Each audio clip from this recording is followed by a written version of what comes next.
Welcome back to Breaking Boundaries. We're looking at the prophetic vision and Muslims in modern society. We're on the final portion. The time has gone so quickly. I'm learning so much from both my guests, alhamdulillah. And I just wanted to pose this, just before the break, I spoke about the class issue and use America as a kind of a contrast between the migrant Muslim populations that went there as opposed to the working class populations that came to Britain. And I just wanted you to have your say about that and kind of expand the point to do with knowledge and some of the things that we spoke about during the break. I was just mentioning about the hadith of Prophet. He said that Azamul Masa'ib Jahal. The biggest tragedy is Jahalat. The biggest tragedy is ignorance. And when the ignorance increases in the society, it becomes where it loses its value. It loses its basically standing. And there are lots of, you can say that lots of evils, they start coming into the so there's telltale. Would you say there's telltale signs? Is that the right way of understanding it? Yeah, there's exactly. symptoms. Symptoms. Yeah, they start, and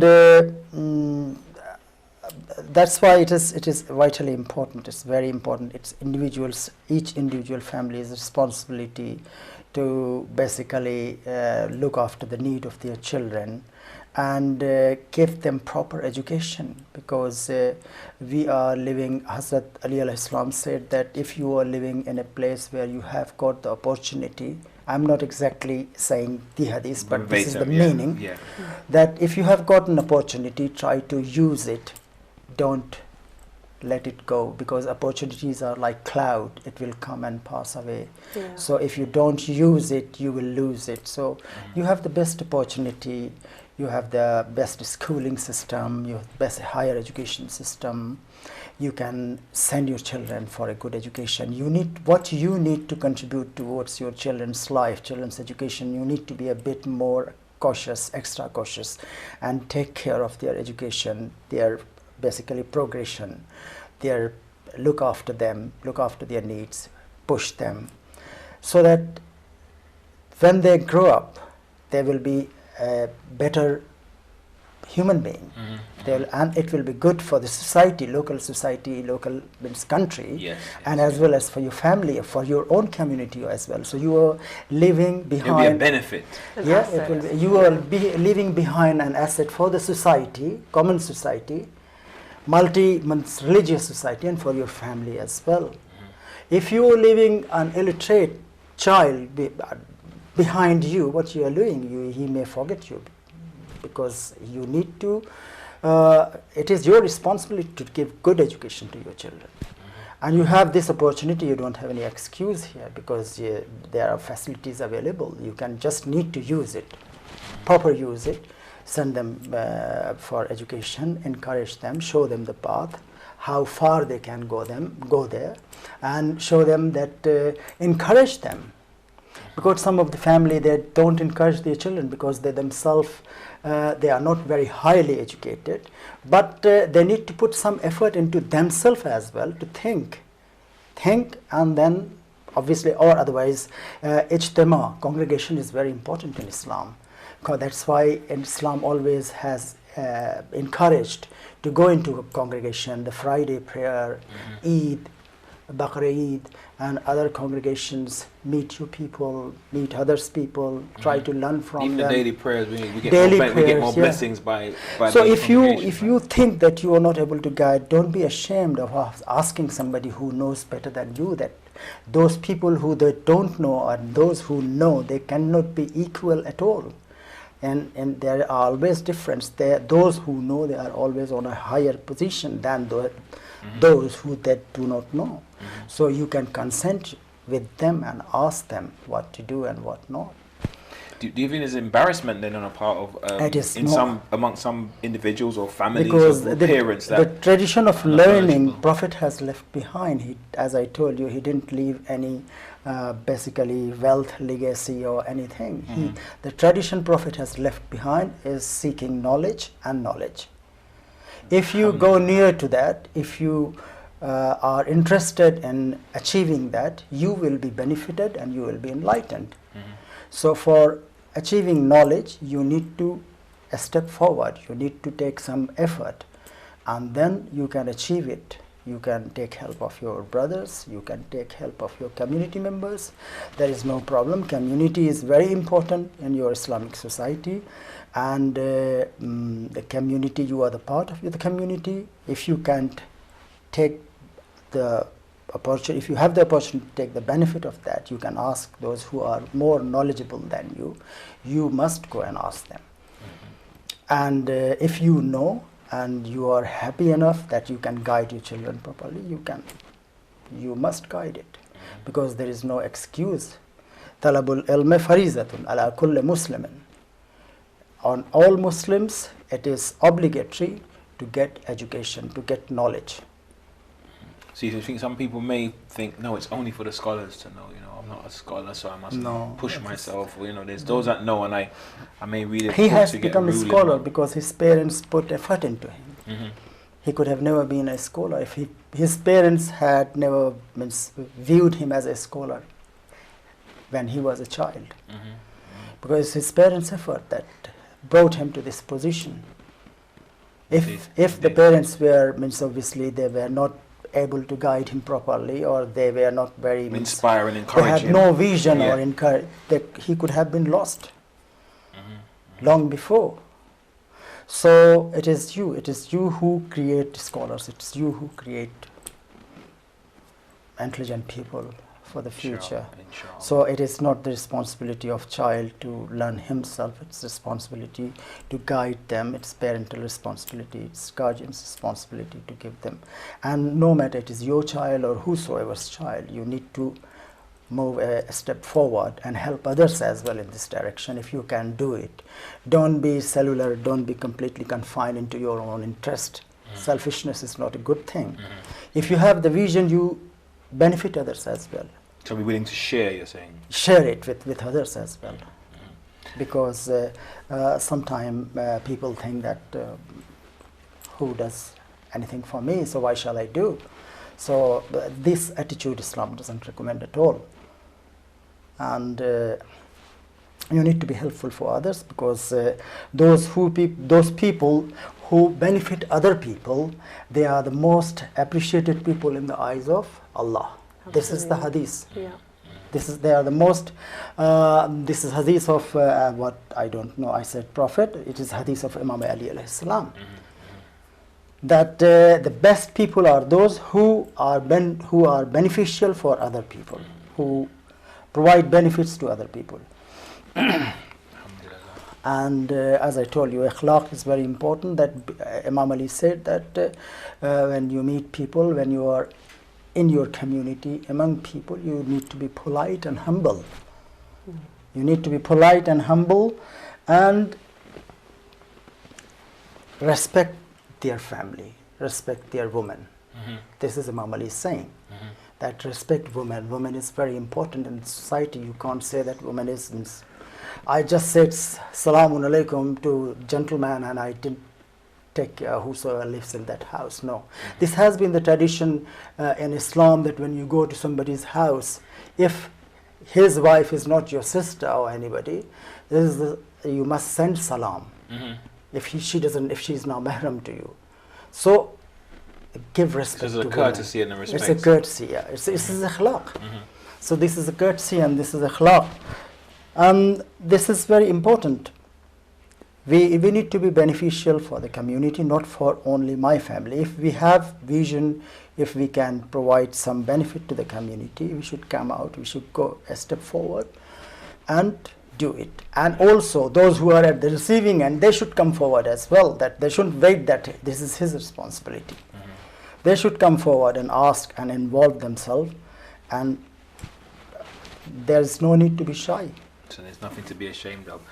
Hannah, during the break, you spoke about knowledge. We were talking about knowledge and gaining information. You said that it's really important to start with the children from a young age. That even informs the growth of their brain and things like that. Could you just expand on that? We were discussing in the context of the Prophet, and that he was actually raised in a monotheistic moral tradition from birth. We were discussing Angel Gabriel and so on. And I've recently become a mother. My son is a year old, and I've done some reading, in terms of biology, physiology, emotional intelligence, how these things develop in a child.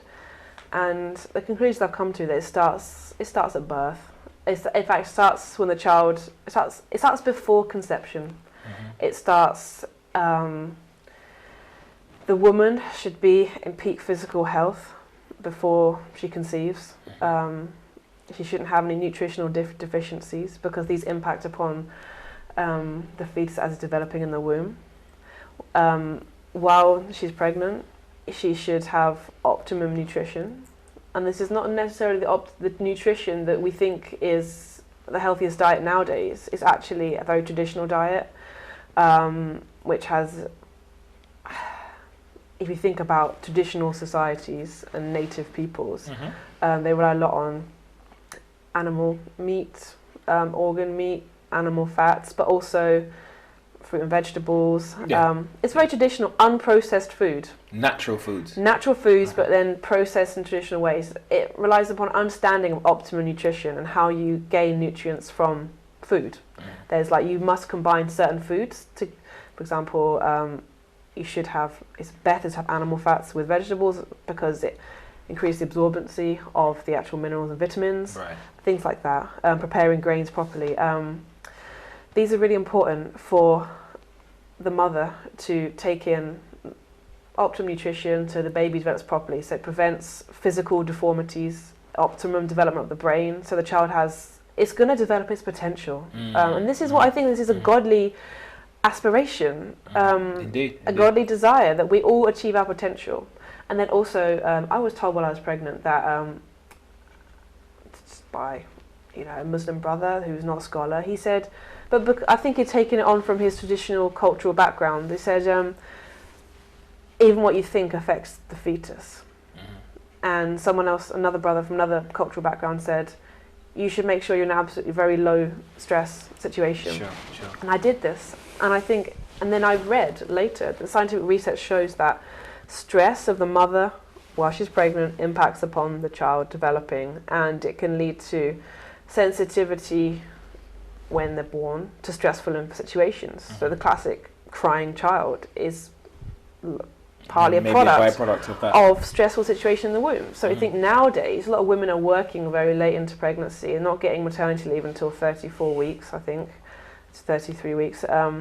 And I think that as a society, and the Muslim community, because we can't dictate to others, we have to just live by what we believe in, and then if others, non-Muslims, want to adopt it, then if it seems good, it may attract people. They may attract them. Because human beings like to do things for benefit. We should be prioritising the child because that's the future of our community. It's the future of our religions, the future of the creation.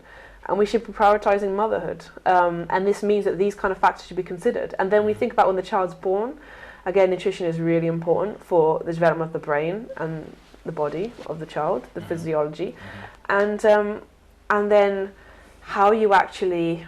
So you talk about development of the brain, parent. you talk about the reptilian brain, yes, the amygdala, layers of the brain. We have nuance. 3 levels of brain. Reptilian, which is a basic functionality, like controls, hunger and temperature and so on. The mammalian brain is slightly more developed, and that controls things like play and basic emotionality. And then you have the high level brain, which is the human aspect of the brain, which is it can do abstract operations. And that is, I can't believe it, it's only 25% developed when a baby is born. In fact, sometimes in medical literature they refer to the baby, the human baby when it's born, as an external fetus, because it's, of all the animals, I guess all the mammals, it's the least developed. And we would have to be in the womb twice as long to compare us to, say, the development of maybe a chimp when they're born, or a horse or something, which is what our babies, respectively, relatively compared to the adult of the species, is so basic.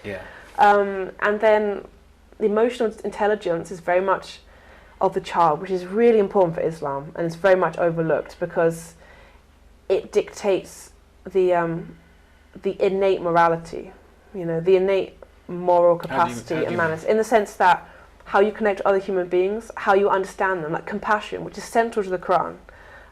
You know, every single chapter of the Quran, surah, begins with Bismillah ar-Rahman ar-Rahim, in the name of the most compassionate, the peak of compassion, that being which is God, Allah, which is the most compassionate being, and then that being which is constantly bestowing compassion. And compassion, empathy, you can think of them the same thing. That ability to put yourself in another human being's shoes, to know what they're experiencing and then respond to it in a kindness, in a loving way. And that is a direct product of the way that the parents interact with the child. The way the brain develops, like for example, if a child cries, to actually decrease the stress in the child, you have to pick them up. They're programmed to respond to touch, to affection. But the thing is, that's instinctive. So actually, subhanAllah, all these things which are actually going to create the optimal human being are instinctive. And I think it's one of Imam Ali's hadiths. He said, all the answers are inside you.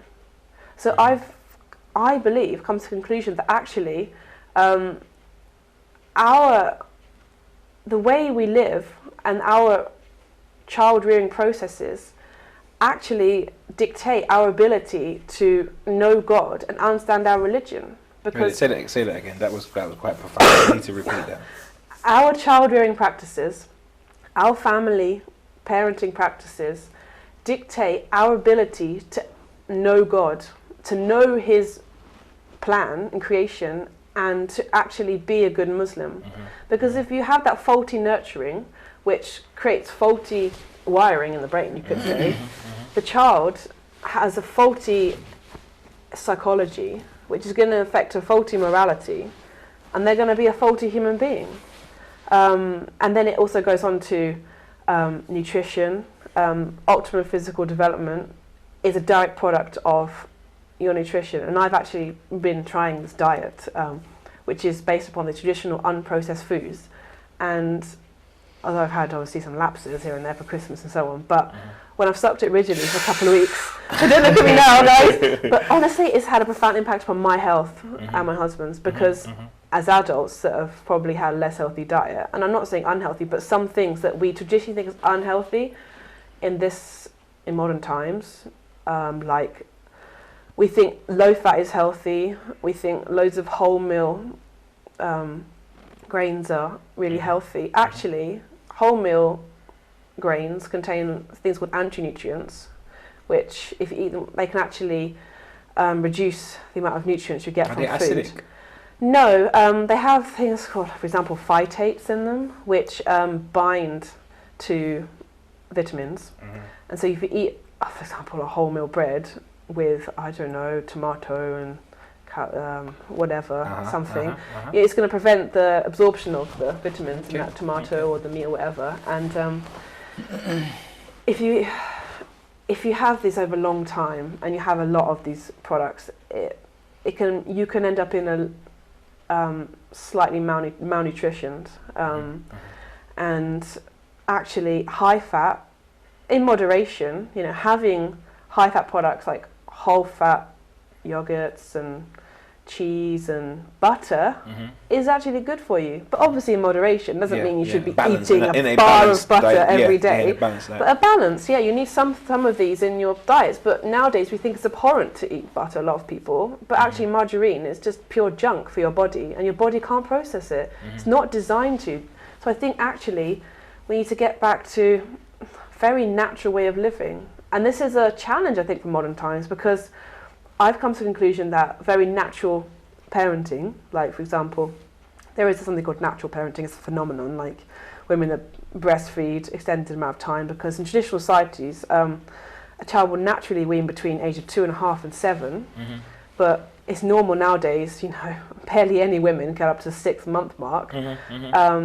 But we need to make our lifestyles inducive to this kind of life. We need to eat organic, because so this is going back to the we don't want to eat pollutants, we don't want to eat chemicals. Pure, make your food be pure, not just halal, but pure. We don't want to eat chemicals that a body can't process, like pesticides and so on. But at the same time, one thing that inspired me recently to go 100% organic is the fact that the soil depletion is terrifying. It's not as bad in Europe, but in the US, I read that an apple in 1950 to now, to get the same amount of iron from an apple, you have to eat 26 apples. So I think we've degraded our food, which is degrading us, you know.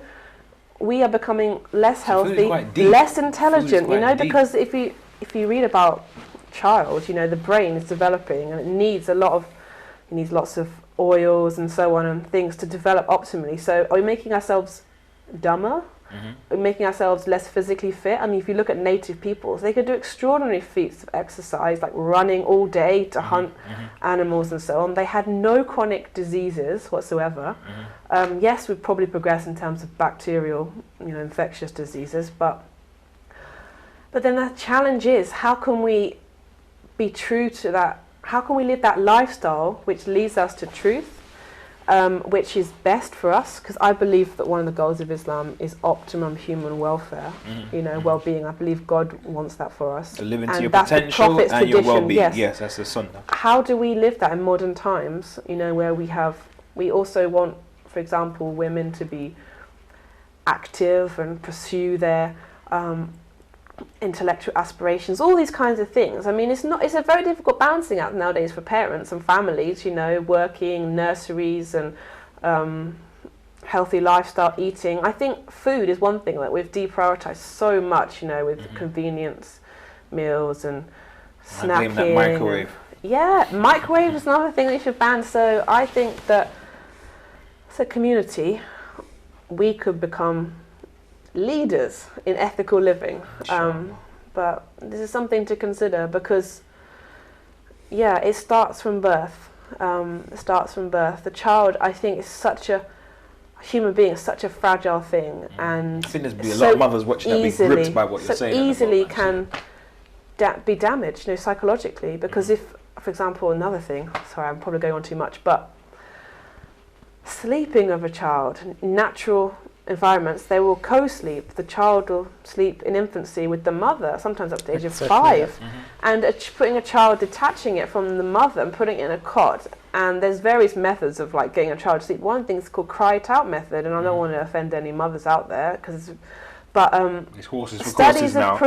Studies have proven that it can damage the child emotionally. And the effects only show later in life, when the adult can suffer from anxiety, depression, lots of these issues. So if we don't start in the earliest years, it's very difficult to fix an adult, because possible, as but a parent, difficult. you can't go to it's difficult to go to your adult progeny and say, you need to go to a counsellor because you've got depression or you've got anxiety. I want to help you, because sometimes you know it's too difficult. Then you're not in control of the child's mind, you know. So it's a kind of it's a shaping process, a fashioning, and that's what art clerk is a fashioning of the human, which is very sensitive. And we live in an environment where so many factors that are potentially going to lead astray. And I think we need to take this very, very seriously. And most parents, not necessarily their own fault, because they haven't been taught the value of these things, and sometimes that inquisitive nature, then asking these kind of questions and finding solutions, is actually trained out of us by educational institutions. But we need to, you know, perhaps get back to that. Let me just bring in Brother Abu Talib. Do you think many may be overwhelmed by some of the challenges? Like the sisters mentioned a whole host of factors of growing up children. Do you think that for many Muslims in this country, we tend to be for Muslims, people are watching this worldwide and can gain benefit from, inshallah, any insights they gain. But thinking about Britain just for the moment, do you think that many are maybe overwhelmed because of the needs of, I've got to get the car, you know, pay them halal mortgage or whatever, you know, the rent or whatever it is, but you know, economic needs are driving. So to consider many of these important things like food, nutrition, the details of bringing up a child and their best interest, people like maybe the idol of consumerism is consuming the Muslims. What say you? What can I say? Mm, I mean, it's a lot to take. Essentially, it's a lot to take in. Like, we started off by the why, the how, what we're gonna do. But I'm trying to maybe think of what some of the skeptics will be saying. I said, I can't. Obstacles I to can't. this Yeah, I mean, vision. what Yeah. you guys are saying is really interesting. I like that, but Haven't got time. my overtime starts in a minute, or I'm gonna kind of shoot out the door. When do I? Yeah. When a microwave's convenient. I haven't got time to go and read like the Prophet's biography. No, organic it's food. trying to- Organic food sounds good, but I mean, I'm can't afford the extra £20 on the food bill. Yeah. Yeah, it's absolutely so right. the economic factor. Yeah. Where's the money at? No, basically, in my view, options are there. They means what sort of life do they want? They have to decide. Basically, they have to think. If they are not interested, obviously, there must be some kind of aspiration. What do they want in their life? What sort of life do they want? All the problems are for the people who are knowledgeable.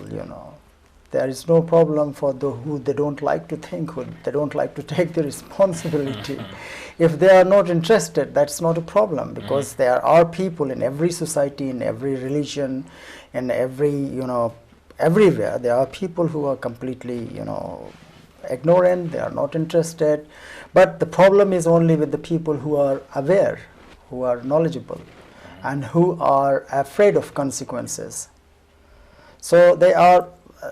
It's entirely means what do they want? What is their means? So it's you're saying a matter of choice. Matter of choice, exactly. It's a matter of choice, because if they say they are means, obviously there are lots of things they can say. There are lots of pretension. They always come means, with some excuses. This is not good. This is not like somebody sent me a message. Look. He is basically kind of people who always criticize things, So we shouldn't be bothered about them. Who always they have a tendency of criticizing everything, whether it is good or bad. They will find out some aspect of criticism in that, and they said, look what they are doing. I didn't hope from them. So these kind of criticism will keep going on. It's inevitable. Yeah, it's inevitable. You can't do anything. But what sister has said, it's very important. It's a very important message. And that is true. For particularly the point which she mentioned about God, it's brutal. It's brutal. It's a consumerism selling the court. But what they are saying, why you are leaving your 1-year-old child or 6 months old child? I didn't allow my family to leave them in the court. I said that it is very important. They need to feel their parents. They need to feel their parents, because they breathe when you touch them. Each time you touch them, they become conscious and they breathe in. So the breath goes in and out. Yeah, they're very much connected. They get to the life mother. from us. Yeah. They get life from it. This is a very important point. And that's why Islam said that don't let obviously your son can leave you and sleep separately after the age of 7. Until the age of 7, he is allowed to sleep with the parents. And you shouldn't separate him. Because if you're separating him, it's not guna. It is not your doing, but you are doing something. In my view, it is unethical. Okay, all right, something that's not so good. I'm only because of time. I've just had such a tremendous evening sharing, learning from you both and gaining some of your insights. But unfortunately, time is running upon us. So, in the most briefest fashion, if you could just leave us both, if you both could, should I say, leave me with your takeaway message in a sentence.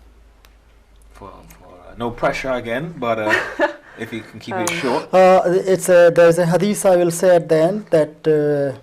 Regarding your deen, be a visionary, and be a forward thinker, and be responsible in your act. Whatever you do, be responsible in your act, be a visionary, and be a forward thinker. forward thinker. Indeed, excellent, excellent. And yourself, Sister I Hannah? agree with Brother wholeheartedly, and I would say that we should learn from the prophetic vision, and we should strive for excellence in everything we do, and the same with Akhlaq. Okay, thank you both for your time. It's been, as I said, fascinating. It's been riveting, and I hope that I can get you back to get a progress Inshallah. report, inshallah, if Allah wills. Inshallah. And I'd like to thank you all for staying with us for the duration of Breaking Boundaries, and I hope it's been insightful for yourselves as it has been for me, and hope to see you next week on Breaking Boundaries. Till such time, stay safe and take care. Assalamu alaikum wa rahmatullah ta'ala wa barakatuhu.